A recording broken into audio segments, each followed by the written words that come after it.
नमस्कार। जिस वक्त रशिया और यूक्रेन का वार शुरू हुआ था तो सभी ने एक ही बात कही थी, यह वार एक नहीं 2 दिन चलेगा, ज़्यादा से ज़्यादा 1 हफ्ता चलेगा। लेकिन आज 4 साल होने को आए हैं, वार अभी तक पूरी तरह ख़त्म नहीं हुआ।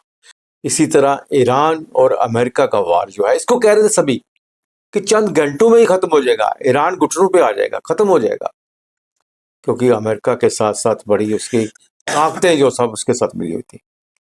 लेकिन वार अभी भी चल रहा है और यहाँ तक वार का सवाल है, अमेरिकन राष्ट्रपति खुद कह रहा है कि 4 से 5 हफ्ते लग जाएंगे।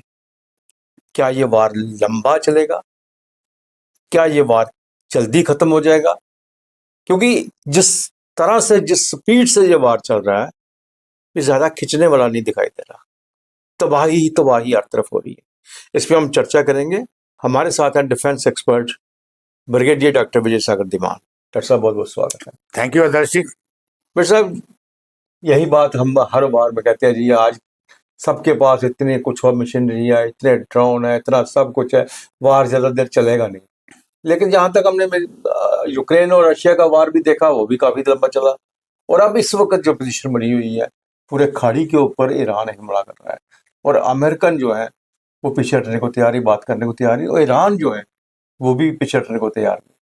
तो क्या यह वार लंबा चल सकता है या जल्दी खत्म होगा?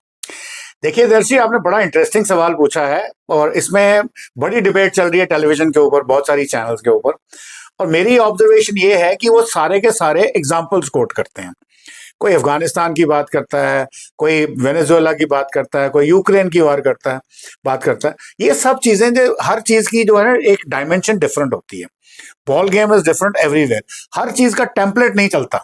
जैसे मैं आर्मी वाला हूं, तो आर्मी में भी हम बोलते हैं कि हम जब तैयारी करते हैं ना लड़ाई लड़ने की, हम तैयारी करते हैं पिछली वॉर की, कि पिछली बारी क्या क्या गलतियां हुई थी, अब नहीं होनी चाहिए। जबकि अब जमाना बदल चुका है, अब हमने देखना आगे क्या होगा। जैसे यहाँ पे, जैसे आपने बोला यूक्रेन की बात करी, यूक्रेन में ठीक है, यूक्रेन वीक था, पर यूक्रेन के पीछे पूरा का पूरा अमेरिका, उसके पीछे पूरा नेटो कंट्रीज और ईयू, वो उसके पीछे थे, उसको उकसा रहे थे। और जेलेंस्की साहब खुश हो गए कि भाई मेरे पास बहुत पावर, तो कुव्वत है मेरे पीछे, और वो लड़े जा रहे थे। आज क्या है, 90% यूक्रेन बर्बाद हो चुका है 4 साल के अंदर। और अल्टीमेटली इसका बाहर किसने सहना है? कहते हैं उसको रिकंस्ट्रक्ट करने में 100 साल लगेंगे। अब अफगानिस्तान में भी स्थिति है, पर ऐसी नहीं है। अफगानिस्तान में, करेक्शन, ईरान में जो स्थिति है ऐसी नहीं है। ईरान के पीछे कोई नहीं, रशिया होना चाहिए था, चाइना होना चाहिए था, नॉर्थ कोरिया होना चाहिए था। वो तीनों ट्रंप ने अपनी डिप्लोमेसी से कॉम्प्रोमाइज कर रखे हैं। एक को G8 का आश्वासन दिया, सीज फायर कराने का आश्वासन दिया रशिया को, दूसरे को ताइवान का आश्वासन दिया। तो अब ऐसी स्थिति में वो लोग अमेरिका के अगेंस्ट ईरान के फेवर में क्यों आएंगे? पहली बात तो ये है। दूसरा, जो अमेरिका की जो स्टेटेड पॉलिसी है, ठीक है, दादागिरी है, हम सारी दुनिया उसके खिलाफ है। टैरिफ वॉर थी, या ये वाली लड़ाई थी, या वेनेजुएला था, बट दैट डजंट मीन जिसकी लाठी उसकी भैंस। आज की डेट में उसके पास पावर है। पर मेरा यहाँ पे आकलन ये है कि वो ऐसा नहीं, जब बोले जा रहे हैं भाई उसने 4 घंटे में करना था, फिर 1 दिन हो गया, अभी वो 4 हफ्ते बोल रहा है, फिर बोल रहा है लंबी वॉर चलेगी। और यहाँ फिर वो अपने डिफेंस मैन्युफैक्चरर्स की मीटिंग कर रहा है कि उसका असला कम पड़ गया। ऐसा कुछ नहीं है। वो आदमी बड़ा ही सुलझे हुए तरीके से आया है। अगर कम से कम मैं बोलूंगा, ऑपरेशन मिडनाइट हैमर जून 2025 में किया उसने, इनके न्यूक्लियर वो उड़ाए, GBU-57 मारे, वो भी बड़े योजनाबद्ध तरीके से। तब से उसकी जो योजना है वो बड़ी ही सुनियोजित तरीके से आगे बढ़ रही थी, और अभी तक जो कुछ हुआ है एग्जैक्टली एज पर दैट हुआ है। और मैं कैसे कहता हूं, क्योंकि मैं दाएं बाएं की खबर नहीं सुन रहा, मैं सुन रहा हूं ब्रीफिंग क्या आ रही है ईरान की तरफ से, उनका जो मेजर जनरल स्पोक्स पर्सन है वो क्या बोल रहा है, और अमेरिका की तरफ से इनका सेंट्रल कमांड का हेड जो है, commander in chief admiral Cooper, वो क्या बोल रहा है। तो वो आपको एग्जैक्ट पोजीशन दे रहे हैं। उस स्थिति में मुझे ये लगता है कि अगर रशिया और चाइना या नॉर्थ कोरिया बाहर रह जाते हैं, जो चांसेस आर वेरी हाई, तो ये वॉर 4 नहीं तो 6 हफ्तों में वो खत्म कर लेंगे। लेकिन ईरान ने अपनी पूरी ताकत जो है झोंक दी है। जितनी अपनी खाड़ी के देश हैं, जितने भी हैं अरब कंट्रीज हैं, सबके साथ एक साथ उसने कर दिया। कहीं भी उसे पता चला कि यहाँ पे अमेरिकन के जो स्पेस है, जहाँ उनके अड्डे हैं या कुछ भी है, वहां पे अटैक कर दिए। ये ऐसा नहीं है कि वो सब जगह से एक साथ अटैक करने से वो कमजोर पड़ जाएगा। आपने बिल्कुल सही बात बोली। मैं यही बोलने जा रहा था कि जो ईरानियन मिलिट्री प्रेपरेशन है, वो उसको मैं इलॉजिकल तो नहीं बोलता, पर उसमें कोई लॉजिक भी नजर नहीं आ रहा। अब आपकी तैयारी क्या है? जस्ट बिकॉज आयतुल्ला खुमानी की असैसिनेशन हो गई है तो आप इमोशनली इतने चार्ज हो गए हैं कि आपने बयान देने शुरू कर दिया, ताबड़तोड़ हमले शुरू कर दिए बिना सोचे समझे कि हमारी स्ट्रेंथ क्या है। हाँ, उनकी स्ट्रेंथ है मिसाइल्स का जो उन्होंने जखीरा इकट्ठा किया है, चाइना से अपने एयर डिफेंस वेपन मंगाए थे, वो तो उन्होंने नॉक ऑफ कर दिए। आपका जखीरा जो है वो टनल्स के अंदर है, आपके एंट्री एग्जिट पॉइंट्स को वो रोज 24/7 वो सैटेलाइट से देख रहा है कहां से लॉन्चर निकला। तो पहले तो लॉन्चर को उड़ाओ, फिर उसके बाद उसके एंट्री एग्जिट पॉइंट को भी तबाह कर दो ताकि वो अंदर का अंदर ही रह जाए। तो आपके ड्रोन्स हैं, अभी आज जैसे मैं बोल रहा हूँ ना, आज सुबह प्रवक्ता ने क्या बोला ईरानी ने कि हमने 40 मिसाइल फायर किए, और लोग क्या बोल रहे हैं कि उनके पास 10,000 मिसाइल्स हैं, कोई रॉकेट प्रोजेक्टाइल थोड़ी है, 10,000 नहीं हो सकते।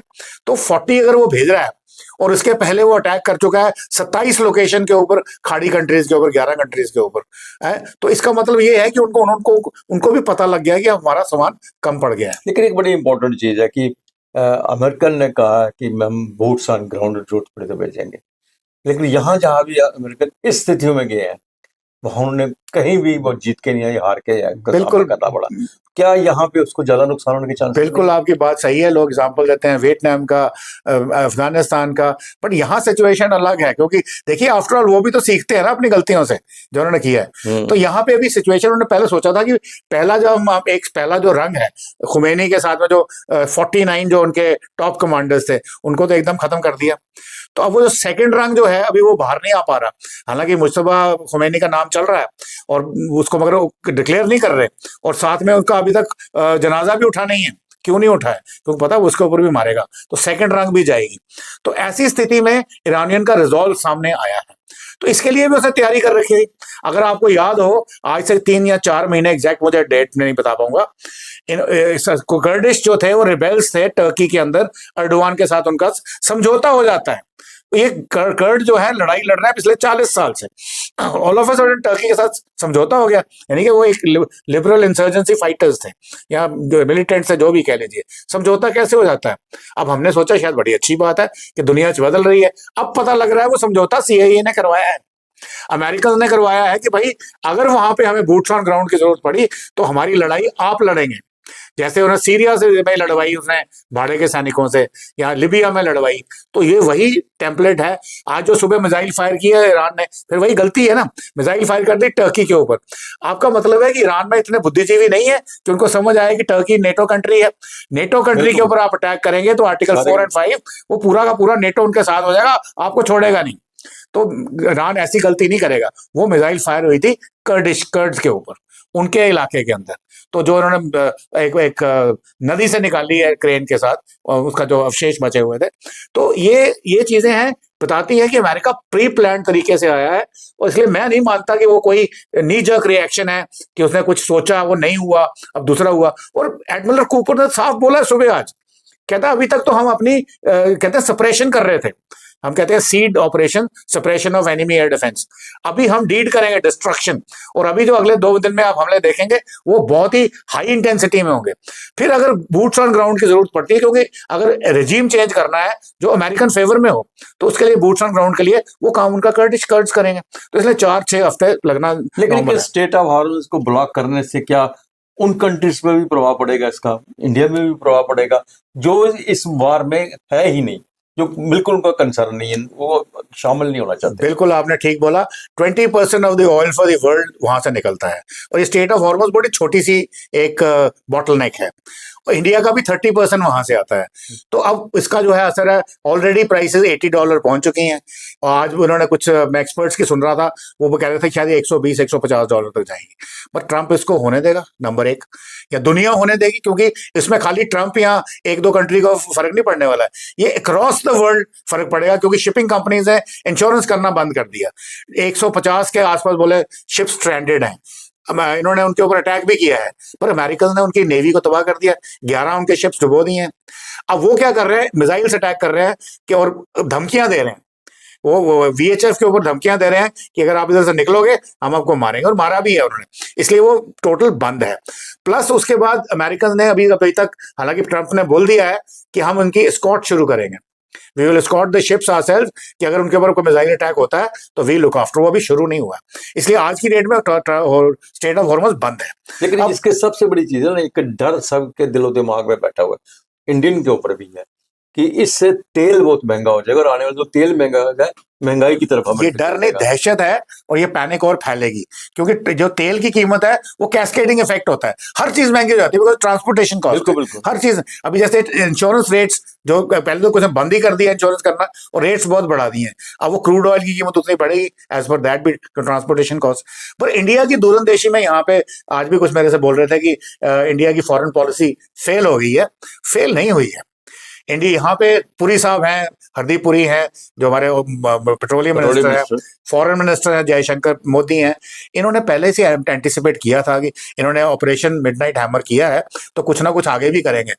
3 महीने का स्टॉक हमने ऑलरेडी जो सस्ता तेल मिलता था वो जुटा के रखा हुआ है। 50 दिन का हमारे पास रहते हैं, 90 डेज था, 85 डेज रह गए अभी। 85 वो हम अगर 90 डेज तक ना आए तो हम कर लेंगे। उसके बाद कहीं ना कहीं ट्रंप पे प्रेशर पड़ेगा कि यहाँ तो वेनेजुएला से दिलाओ, या तुम दो, या रशिया से दिलाओ, जो भी सस्ता मिलेगा हम ले लेंगे। लेकिन एक बड़ी हैरानगी की बात है, यूक्रेन का जैसे कि खुद मरा हुआ है, वो खुद कहता है मैं अमेरिका की मदद करने को तैयार हूँ। वो तो बहुत ही हंसी की बात है, 90% बर्बाद हो चुका है और बुरा हाल है। और उसके बाद आज उसका बयान आया है कि मेरे पास शाहिद 136 जो इनके ड्रोन है, 146 ड्रोन हैं ईरान के, वो जो ईरान ने रशिया को दिए थे, उनके अगेंस्ट हमने उसका काउंटर ढूंढ रखा है। उन्होंने एक कोई लेजर गाइडेड मशीन बनाई है, जो हमारे पास भी है, कुछ उनका क्या वर्जन है मुझे पता नहीं, बट वो मुझे बड़ा सुन के हंसी आई कि मैं पूरा आपको मदद करूंगा, पूरी जान से मदद करूंगा, प्रोवाइडेड मेरी अपनी डिफेंस से फर्क ना पड़ता हो। यार अपनी डिफेंस से आप इस वक्त इस हालत में नहीं है निकाल के अमेरिका को दे, और अमेरिका के पास है लेजर सिस्टम भी है, ऐसी बात नहीं है कि उसके, पर उन्होंने इतना जोर से आगे बोला, पर जिस सिचुएशन में वो है, क्या ईरान को भी उसी सिचुएशन में डालना है कि अब हमें हंसी आ जाए बोले। बट ईरानियंस हेरिटेज सिविलाइजेशन है, बड़े नाक वाले लोग हैं, उनको पता है, सुलझे हुए लोग हैं। आई एम श्योर वो रेडिकलाइज जो तबका है उनका, उसके इन्फ्लुएंस में आगे थोड़ा सा गड़बड़ कर गए, otherwise they wouldn't make such mistakes. बहुत बहुत धन्यवाद बगेट साहब, थैंक यू सो मच। नमस्कार।